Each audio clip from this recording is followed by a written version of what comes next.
شروع اللہ تبارک و تعالی کے نام سے جو بڑا مہربان نہایت رحم کرنے والا ہے۔ بھائیوں اور بہنوں، ماہ سفر کا آغاز ہو چکا ہے اور ماہ سفر میں پہلی، دوسری اور تیسری سفر کو جس گھر میں یہ تسبیح پڑھی جاتی ہے وہ گھر اللہ تعالیٰ کی نعمتوں، برکتوں، رحمتوں اور رزق اور مال و دولت سے بھر جاتا ہے۔ تو ماہ سفر کے آغاز میں اس بابرکت دن میں یہ ایک تسبیح ضرور پڑھ لیں، پھر جس چیز کی خواہش کریں گے خود چل کر انشاءاللہ آپ کے قدموں میں آئے گی۔ ناظرین، ماہ سفر کے ان بابرکت دنوں میں سب سے پہلے آپ نے اللہ کا شکر ادا کرنا ہے کہ اللہ پاک نے یہ بہت ہی مبارک دن، یہ مبارک مہینہ ہم سب کی زندگی میں پھر سے نصیب فرمایا ہے۔ ماہ سفر کی بہت زیادہ فضیلت ہے اور آج کے دن آپ جتنے بھی مصروف ہیں، آپ کی زندگی میں جتنے بھی کام ہیں، جتنی بھی آپ کی زندگی میں مصروفیت ہے، اس کے باوجود آپ نے بھائیوں اور بہنوں یہ وظیفہ لازمی پڑھنا ہے، کیونکہ اس وظیفے میں اتنی طاقت ہے کہ آپ کی زندگی کے جو بھی مسائل ہیں، جو بھی پریشانیاں ہیں، دکھ ہیں، تکلیفیں ہیں، مسائل ہیں، وہ سارے کے سارے انشاءاللہ ختم ہو جائیں گے۔ جو وظیفہ آج آپ کو بتا رہا ہوں یہ وظیفہ بزرگوں کا بتایا ہوا وظیفہ ہے، خود بزرگوں کا کیا ہوا وظیفہ ہے۔ میں خود سفر کا انتظار کرتا ہوں کہ سفر کا مہینہ آئے اور میں یہ اللہ پاک کے صفاتی نام کا وظیفہ کروں۔ یہ عمل دولت کے لیے، رزق کے لیے بہت ہی عظیم اور برکت والا ہے، بہت ہی طاقتور وظیفہ ہے۔ جیسا کہ ہم سب جانتے ہیں کہ اللہ پاک کے ہر صفاتی نام میں بہت زیادہ طاقت ہے۔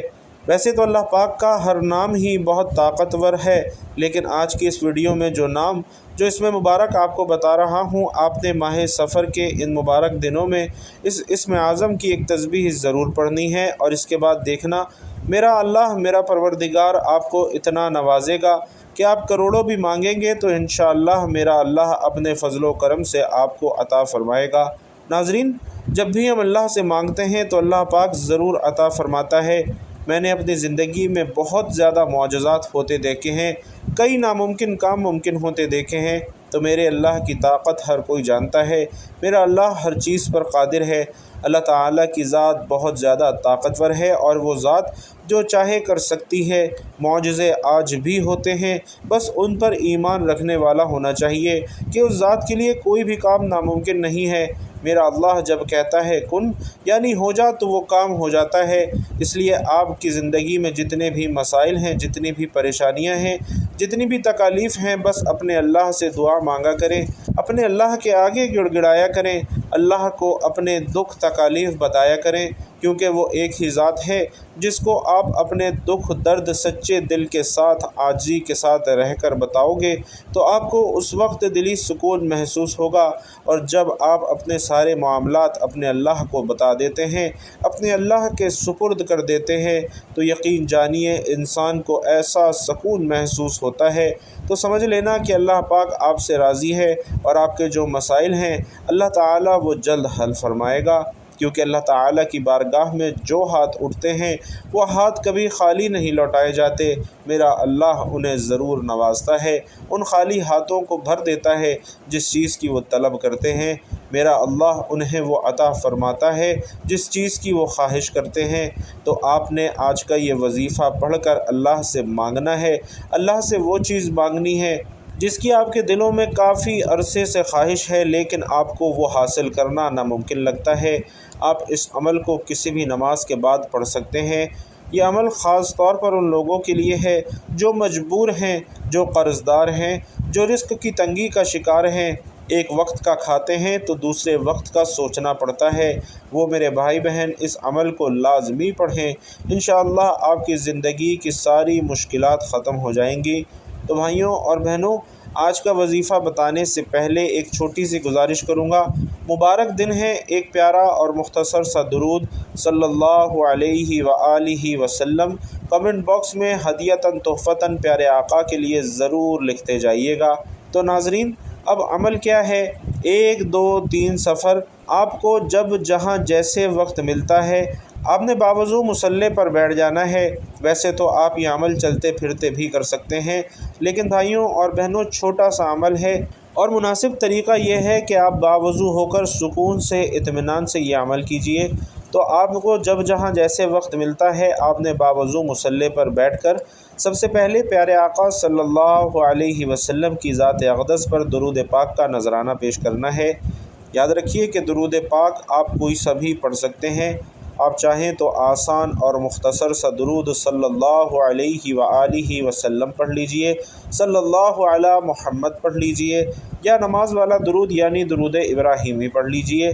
اگر آپ درود ابراہیمی پڑھتے ہیں تو یہ سب سے افضل ہے، کیونکہ درود ابراہیمی کی فضیلت تمام درودوں میں سب سے زیادہ ہے۔ یہ پیارے آقا کا پسندیدہ درود ہے، اور روایات میں آتا ہے کہ پیارے آقا صلی اللہ علیہ وسلم تمام درودوں میں درود ابراہیمی کو ہی سب سے زیادہ محبوب رکھتے تھے۔ تو کوشش کیجئے کہ درود ابراہیمی ہی پڑھیے۔ خیر و برکت اور ثواب کی نیت سے آئیے ایک مرتبہ درود ابراہیمی ساتھ مل کر بھی پڑھتے ہیں۔ اللہم صلی علی محمد وعلی آل محمد کما صلیت علی ابراہیم وعلی آل ابراہیم انک حمید مجید۔ اللہم بارک علی محمد وعلی آل محمد کما بارکت علی ابراہیم وعلی آل ابراہیم انک حمید مجید۔ بھائیوں اور بہنوں، درود پاک آپ جون سا مرضی پڑھیں، آپ نے انتہائی خلوص دل کے ساتھ اور نیت کے ساتھ پڑھنا ہے۔ ایک بار درود پاک پڑھنے کے بعد آپ نے سب سے پہلے اپنے مقصد کی نیت کرنی ہے، چونکہ ہر انسان کا مقصد الگ ہے، ہر انسان کی حاجت اور خواہش الگ ہے، ہر انسان کا مسئلہ دوسرے سے جدا ہے، ہر انسان کی پریشانی دوسرے سے الگ ہے۔ تو آپ کو جو چاہیے آپ نے اس چیز کی نیت کرنی ہے۔ مثال کے طور پر آپ بے گھر ہیں، نیا گھر چاہتے ہیں تو گھر کی نیت کر لیجئے، گاڑی چاہتے ہیں گاڑی مانگ لیجئے، قرض دار ہیں قرض سے خلاصی چاہتے ہیں تو آپ اس چیز کی نیت کر لیجئے کہ یا اللہ اس عمل سے، ان مبارک ایام کی برکت سے میرا قرض ادا کروا دے۔ من پسند نوکری، من پسند شادی، جس کو جو چاہیے جیسا چاہیے، آپ نے اپنے مقصد کی نیت کرنی ہے اور آج رب کریم سے وہ مانگنا ہے جو آپ کو ناممکن لگتا ہے، کیونکہ آپ کی ہر ناممکن حاجت رب کی صرف ایک کن کی محتاج ہے۔ آپ نے اپنے مقاصد کی نیت اپنے الفاظ میں کرنی ہے، اور اپنے تمام مقاصد کی نیت کرنے کے بعد آپ نے ایک بار تعوذ اور ایک بار تسمیہ یعنی اعوذ باللہ من الشیطان الرجیم بسم اللہ الرحمن الرحیم پڑھ کر وظیفے کا آغاز کرنا ہے۔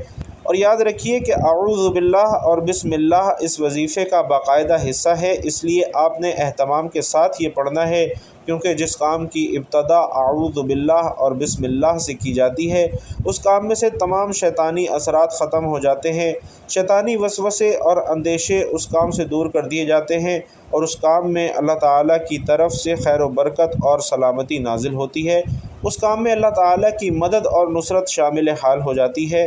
تو نہایت اہتمام سے درود پاک پڑھیے، اپنے مقاصد کی نیت کیجیے، اور تعوذ اور تسمیہ پڑھنے کے بعد سب سے پہلے نمبر پر جو وظیفہ آپ نے پڑھنا ہے، ناظرین وہ وظیفہ اکابرین اور اولیاء کرام کا آزمودہ عمل ہے، وہ وظیفہ صوفیاء کرام کا وظیفہ ہے۔ آپ جو کہتے ہیں کہ ان کی تو ہر حاجت پوری ہوتی تھی، ہماری کیوں نہیں ہوتی؟ تو بھائیوں اور بہنوں، وہ لوگ اللہ سے مانگتے کچھ اور تھے، اور وہ جو مانگتے تھے انہیں مل جاتا تھا۔ آپ کی میری ضروریات اور ہیں، تو آپ اور میں بھی اللہ سے جو مانگیں گے اللہ تعالی ہمیں بھی عطا فرمائے گا۔ تو آپ آج وہ وظیفہ بھی سن لیجئے، اور اسی طریقے سے آپ نے پڑھنا ہے۔ تو آپ نے سب سے پہلے رب کریم کو راضی کرنے کے لیے اپنے گناہوں کی سچی توبہ کرنی ہے۔ ہر انسان گناہ گار ہے، ہر انسان سیاہ کار ہے، جانے انجانے میں ہر کسی سے کوئی نہ کوئی غلطی کوتاہی ہو جاتی ہے۔ کوئی یہ نہیں کہہ سکتا کہ میں کوئی غلطی یا میں کوئی گناہ نہیں کرتا، کیونکہ گناہ کرنا انسان کی سرشت میں داخل ہے، اور بعض اوقات کسی بڑے گناہوں کی وجہ سے بندہ رب کی پکڑ میں آ جاتا ہے، اور بندہ جب رب کی پکڑ میں آ جاتا ہے تو پھر ناظرین اس کی دعائیں قبول ہونا بند ہو جاتی ہیں۔ اس لیے اکابرین نے، صوفیاء کرام نے جب بھی کوئی وظیفہ پڑھا سب سے پہلے رب کریم سے اپنے گناہوں کی توبہ طلب کی، ہاتھ جوڑ کر اپنے گناہوں کی معافی مانگی، پھر انہوں نے وظیفہ شروع کیا۔ جب آپ کے گناہوں کی معافی ہو جاتی ہے، جب توبہ قبول ہو جاتی ہے، تو انسان ایسے ہو جاتا ہے جیسے ماں کے پیٹ سے ابھی پیدا ہوا ہو۔ سب سے پہلے آپ نے لا حول ولا قوت الا باللہ کی تسبیح کرنی ہے۔ آج لا حول ولا قوت الا باللہ پڑھنے سے آپ کی توبہ قبول ہو جائے گی۔ لا حول ولا قوت الا باللہ کو آپ نے دائیں ہاتھ کی انگلیوں پر یا تسبیح کے دانوں پر کم سے کم 100 مرتبہ لازمی پڑھنا ہے۔ زیادہ سے زیادہ آپ جتنا پڑھنا چاہیں آپ پڑھ سکتے ہیں، لیکن 100 مرتبہ کم از کم آپ نے لا حول ولا قوت الا باللہ پڑھنا ہے۔ اپنے گناہوں کو یاد کرتے ہوئے پڑھنا ہے، آنکھوں میں آنسو لیے پڑھنا ہے۔ پہلے نمبر پر ایک تسبیح لا حول ولا قوت الا باللہ کی پڑھنے کے بعد اب آپ نے دوسرے نمبر پر جو وظیفہ پڑھنا ہے وہ رب تعالیٰ کے خصوصی ناموں کا وظیفہ ہے، اور وہ نام یا حی یا قیوم ہیں۔ یا حی یا قیوم رب کعبہ کے صفاتی نام ہیں، انتہائی طاقتور نام ہیں۔ جب آپ رب کا صفاتی نام پڑھ کر مانگتے ہیں تو اللہ تبارک و تعالی آپ کو ضرور عطا فرماتا ہے۔ آج آپ جس بھی مقصد کے لیے یہ وظیفہ پڑھ رہے ہیں انشاءاللہ وہ چیز بہت جلد آپ کو مل کر رہے گی۔ تو دوسرے نمبر پر آپ نے یا حی یا قیوم کی ایک تسبیح پڑھنی ہے، یعنی 100 مرتبہ آپ نے یا حی یا قیوم پڑھنا ہے۔ دونوں ناموں کو ملا کر پڑھیں گے تو یہ ایک شمار ہوگا، اور اس طرح سے آپ نے ایک تسبیح یا حی یا قیوم کی پڑھنی ہے۔ جب یہ عمل بھی آپ نے کر لیا تو اب آپ نے تیسرے اور آخری نمبر پر ایک اور وظیفہ پڑھنا ہے، اور وہ وظیفہ اللہ تعالیٰ کے صفاتی نام یا غفارو کا وظیفہ ہے۔ آپ نے اس پورے عمل میں اپنی طرف سے تبدیلی نہیں کرنی، جس ترتیب سے یہ وظائف بتائے گئے ہیں اسی ترتیب سے آپ نے یہ وظائف پڑھنے ہیں۔ تو بھائیوں اور بہنوں، میں بتا رہا تھا کہ تیسرے نمبر پر آپ نے یا غفارو کا وظیفہ کرنا ہے، اور دائیں ہاتھ کی انگلیوں پر یا تسبیح کے دانوں پر 100 مرتبہ یا غفارو پڑھنا ہے۔ جب یہ تینوں اعمال بتائے گئے طریقے اور ترتیب سے پڑھ لیں تو اس کے بعد آپ نے آخر میں پھر وہی درود پاک پڑھنا ہے جو آپ نے عمل کے شروع میں پڑھا تھا۔ اب الحمدللہ آپ کا عمل مکمل ہو چکا ہے۔ تو آج کے عمل کی مکمل ترتیب یہ ہے کہ آپ نے درود پاک سے شروع کرنا ہے، اس کے بعد تعوذ اور تسمیہ پڑھنا ہے، اپنے مقاصد کی نیت کرنی ہے۔ اس کے بعد آپ نے 3 وظائف کرنے ہیں۔ پہلے نمبر پر آپ نے لا حول ولا قوت الا باللہ کی ایک تسبیح پڑھنی ہے۔ دوسرے نمبر پر آپ نے یا حی یا قیوم کی ایک تسبیح پڑھنی ہے، اور تیسرے نمبر پر آپ نے یا غفارو کی ایک تسبیح پڑھنی ہے، اور آخر میں آپ نے پھر وہی درود پاک پڑھ لینا ہے جو آپ نے عمل کے شروع میں پڑھا تھا۔ بھائیوں اور بہنوں، یہ وظیفہ پڑھنے کے بعد اپنے اللہ کو اپنا سارا معاملہ پیش کر دیجئے۔ ویسے تو میرا اللہ ہر بات سے واقف ہے، ہر بات سے باخبر ہے۔ وہ جانتا ہے کہ آپ کس مصیبت میں ہیں، کس کرب کس پریشانی میں مبتلا ہیں۔ میرا اللہ بس آپ سے سننا چاہتا ہے کہ میرا بندہ مجھ سے کس طرح سوال کرتا ہے، میرا بندہ مجھ سے کس طرح مانگتا ہے، کس طرح اپنی عاجزی میرے سامنے پیش کرتا ہے۔ انشاءاللہ میرا اللہ وہ سب کچھ آپ کو عطا فرمائے گا جس چیز کی آپ کو طلب ہے۔ میرا اللہ بہت غفور الرحیم ہے، بہت بڑے خزانوں کا مالک ہے، اس کے خزانوں میں کسی چیز کی کمی نہیں ہے۔ دنیا بنتی ہے، مٹ جاتی ہے، پھر نئی نسل آ جاتی ہے، پھر دنیا بنتی ہے، مٹ جاتی ہے، لیکن ہمیشہ رہنے والی ذات صرف اللہ تبارک و تعالی کی ذات ہے۔ وہ شروع سے لے کر ہے اور ہمیشہ رہے گا۔ میرا اللہ ہی ہے، سب کچھ اسی کا ہے۔ بڑے بڑے حکومتیں آئیں، بڑے بڑے بادشاہ گزرے، بڑے بڑے پہلوان گزرے، بڑے بڑے خوبصورت نوجوان گزرے جن کی ٹھاٹ باٹھ تھی، جن کی بڑی شان و شوکت تھی، لیکن ایک دن ان سب لوگوں نے مٹی کا ڈھیر بن جانا ہے، اور بہت سے لوگ مٹی کا ڈھیر بن چکے ہیں۔ ہم سے پہلے بہت سے لوگ چلے گئے، ہم نے بھی چلے جانا ہے، صرف رہ جانی ہے تو صرف اللہ کی ذات رہ جانی ہے۔ اس لیے بھائیوں اور بہنوں، اپنے اللہ کو راضی کر لو۔ ایک ایک لمحہ ہمارے لیے بہت بڑی غنیمت ہے۔ جب سانسیں بند ہو جائیں گی، اعمال کا رجسٹر بند ہو جائے گا، اس وقت انسان کی ایک نیکی بھی کسی کام کی نہیں رہے گی۔ اس لیے یہ جو وقت ہے اس کو غنیمت جانو، ایک ایک لمحہ غنیمت جانو۔ اپنے اللہ سے رو رو کر گڑ گڑا کر دعا کرو، استغفار کرو، ہر نعمت پر اس رب کریم کا شکر ادا کرو۔ بھائیوں اور بہنوں، اپنے اللہ کو منا لو، اپنے اللہ کو راضی کر لو۔ اللہ راضی ہو گیا تو ہمارا کام بن جائے گا۔ انشاءاللہ تمام حضرات نماز کا لازمی اہتمام کریں۔ کیونکہ نماز پڑھنا ہر مسلمان مرد اور عورت پر فرض ہے اور کوئی بھی وظیفہ نماز کے بغیر مکمل نہیں ہوتا، اس لیے 5 وقت کی نماز لازمی ادا کریں۔ آئیے اتنا خوبصورت وظیفہ پڑھنے کے بعد رب کریم کی بارگاہ میں اجتماعی دعا کرتے ہیں۔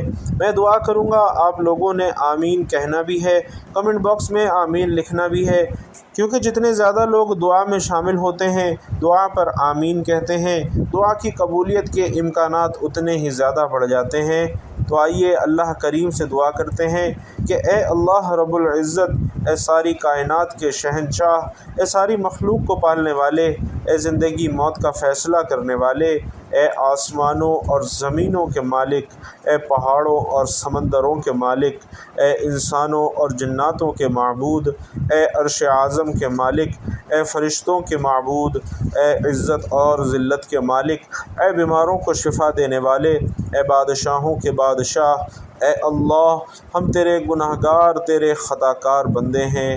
یا اللہ ہمارے گناہوں کو، ہماری خطاؤں کو معاف فرما دے۔ اے اللہ ہم اپنے اگلے پچھلے صغیرہ کبیرہ جانے انجانے جس میں ہوئے گناہوں، خطاؤں اور نافرمانیوں پر شرمندہ ہیں، تجھ سے معافی مانگتے ہیں۔ اے اللہ رب العزت ہم اپنے گناہوں سے توبہ کرتے ہیں، تو توبہ قبول کرنے والا ہے، توبہ کو پسند فرمانے والا ہے۔ یا اللہ ہماری توبہ قبول فرما اور ہمیں بخش دے۔ یا اللہ ہم جانتے ہیں ہم گناہ گار ہیں، سیاہ کار ہیں، بدکار ہیں، تیرے احکام کے نافرمان ناشکرے ہیں، لیکن میرے معبود ہیں تو تیرے ہی نام لیوا بندے، ہم تیری گواہی دیتے ہیں کہ تیرے سوا کوئی عبادت کے لائق نہیں، ہم گواہی دیتے ہیں کہ تیرے سوا کوئی بندگی کے لائق نہیں، ہم گواہی دیتے ہیں کہ تیرے سوا کوئی تعریف کے لائق نہیں۔ ہمارے معبود، ہمارے گناہ تیری رحمت سے بڑے تو نہیں ہیں، تو اپنی رحمت سے ہمارے گناہوں کو معاف فرما دے۔ یا اللہ ہمیں گمراہی کے راستے سے ہٹا کر صراط المستقیم کے راستے پر چلنے والا بنا دے۔ یا اللہ ایسی نماز پڑھنے کی توفیق عطا فرما دے جس نماز سے تو راضی ہو جائے، زندگی میں ایسے نیک اعمال کرنے کی توفیق عطا فرما دے جن اعمال سے تو راضی ہو جائے، ہمیں ایسی زندگی گزارنے کی توفیق عطا فرما دے مالک جس زندگی سے تو راضی ہو جائے۔ اے ہمارے رب ہم سب کو ایمان پہ ہی زندہ رکھ اور ایمان پہ ہی ہم سب کا خاتمہ فرما۔ یا اللہ ہمیں تیرے احکامات کی فرما برداری کرنے والا اور تیرے پیارے حبیب حضرت محمد مصطفیٰ صلی اللہ علیہ وسلم کے نیک اور پاکیزہ آداب کو اپنانے والا بنا دے۔ اے اللہ ہماری پریشانیوں کو دور کر دے، ہماری تنگ دستیوں کو دور کر دے، ہمارے مسائل کو دور کر دے، ہمارے رزق کی تنگی کو دور کر دے۔ اے اللہ جو بیمار ہیں انہیں شفائے کاملہ عاجلہ عطا فرما۔ اے اللہ جو بے اولاد ہیں انہیں اپنے خزانوں میں سے نیک اور صالح اولاد عطا فرما۔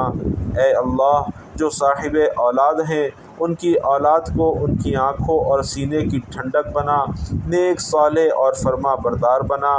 اے اللہ جن کے والدین اس دنیا سے رخصت ہو چکے ہیں ان کی قبروں کو اپنے جنت کے باغوں میں سے ایک باغ بنا دے، اور جن کے والدین حیات ہیں مولا ان کا سایہ ہمیشہ ان کے بچوں پر سلامت رکھ، اور ان کے بچوں کو ان کی خدمت کرنے کی توفیق نصیب فرما، ان کے بچوں کو ان کا تابع اور فرما بردار بنا۔